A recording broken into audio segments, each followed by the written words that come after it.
इस क्लास में सिर्फ आपको यह देखना है कि पार्ट ऑफ कंप्यूटर यानी कि कंप्यूटर के भाग, कंप्यूटर के कुल कितने भाग होते हैं।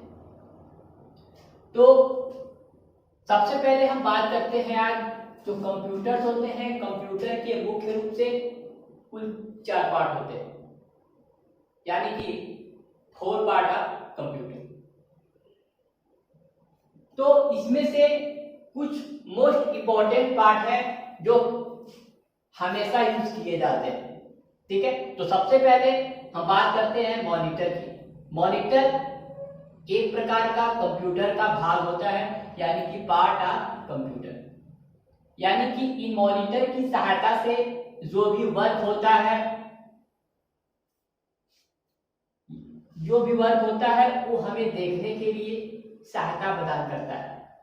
यानी कि जब हम अपने कंप्यूटर पे कोई वर्क करते हैं, कोई कार्य करते हैं, यानी कि जो हमारा प्रोसेस होता है, जो हमारी प्रक्रियाएं होती हैं, उसे देखने के लिए सहायता प्रदान करता है मॉनिटर। और मॉनिटर को ये भी कहा जाता है कि मॉनिटर एक प्रकार की आउटपुट डिवाइस है, यानी कि मॉनिटर जो होती है वो एक प्रकार की क्या है, आउटपुट डिवाइस है, ठीक है।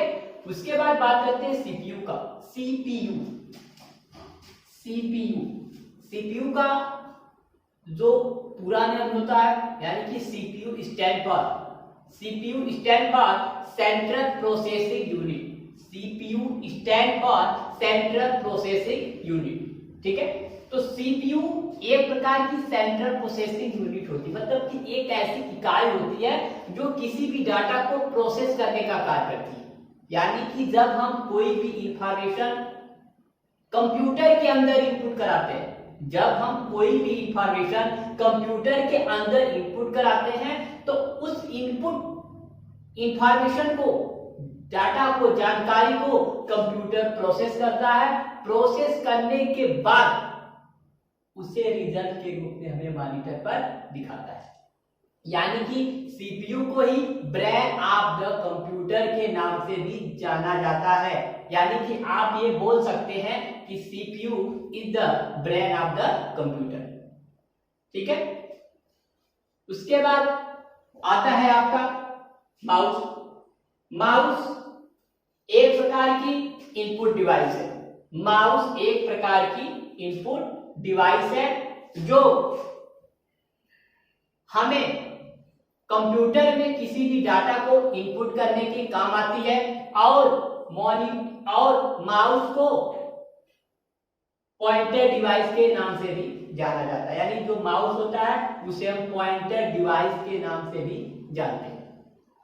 उसके बाद आता है आपका कीबोर्ड आता है। कीबोर्ड एक प्रकार की इनपुट डिवाइस है जिसके तहत, यानी कि जिसके सहायता से हम इंफॉर्मेशन को कंप्यूटर के अंदर इनपुट कराने का कार्य करते हैं। यानी कि अगर कीबोर्ड है, कीबोर्ड हो सकता है आप देखे हो, ठीक है। तो कीबोर्ड में आप देखेंगे अनेक प्रकार के फंक्शंस की बटन होती हैं और उसमें अलग अलग पार्ट होते हैं, यानी कीबोर्ड के अंदर भी कुछ अलग अलग पार्ट होते हैं। उनके बारे में हम आपको अगली क्लास में बताएंगे कि कीबोर्ड के कितने पार्ट होते हैं और उन पार्ट के क्या नाम होते हैं, और कीबोर्ड कितने प्रकार का होता है, और कीबोर्ड के फाउंडर का नाम क्या है,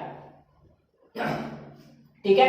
तो ये हो गया आपका कीबोर्ड। कीबोर्ड एक प्रकार की इनपुट डिवाइस है जो कंप्यूटर के अंदर इंफॉर्मेशन को इनपुट करने का कार्य करती है। तो ये भी एक प्रकार का आपका पार्ट ऑफ कंप्यूटर है, यानी कि कंप्यूटर का भाग है। अगर ये नहीं रहेगा तो हम कंप्यूटर पे किसी भी डेटा को, अगर हमें सिंबल इनपुट कराना है, नंबर इनपुट कराना है, वो डेटा हम कंप्यूटर के अंदर इनपुट नहीं करा सकते, ठीक है। उसके बाद आपका एक आता है यूपीएस। यूपीएस का फुल नेम होता है, यानी कि stand for UPS. UPS stand for uninterrupted power supply. UPS stand for uninterrupted power supply, ठीक है। तो यूपीएस देखिए, अभी मैंने आपसे बोला कि जो कंप्यूटर के भाग होते हैं, यानी कि पार्ट ऑफ कंप्यूटर 4 होते हैं, बट आप बोलेंगे सर क्या 5वां क्यों बता रहे हैं, ठीक है। तो मैं आपको ये बता दूं कि यूपीएस इसके अंतर्गत, मतलब कि इसका भाग नहीं माना जाता है, बट मैंने फिगर में बना दिया, तो मैं सोचा कि मैं इसके बारे में भी आपको बता दूं कि ये क्या चीज होता है और इसका उपयोग कंप्यूटर में क्यों किया जाता है। ठीक है। तो यूपीएस यानी कि अनइंटरप्टेड पावर सप्लाई, इसका फुल फॉर्म होगा uninterrupted power supply.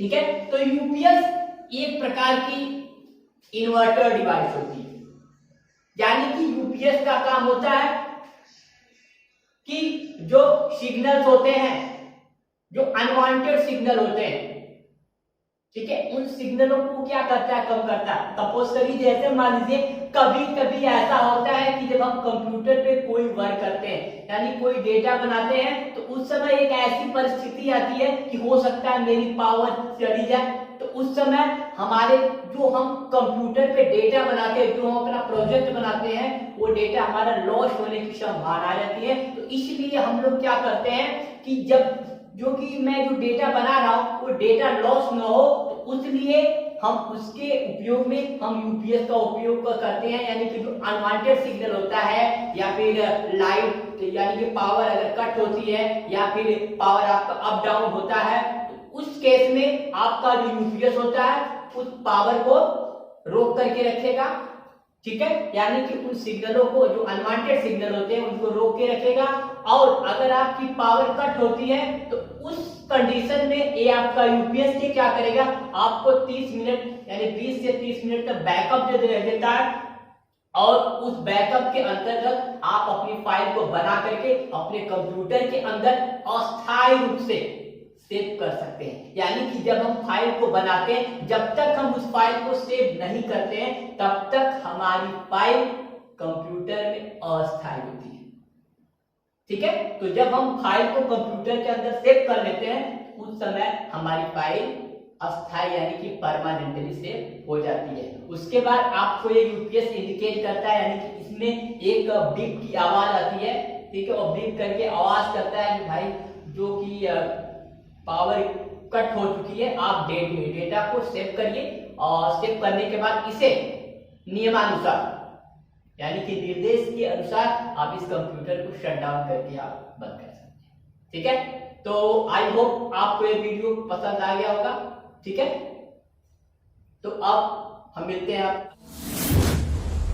Welcome to PD Global International School in English Medium and CBSE School.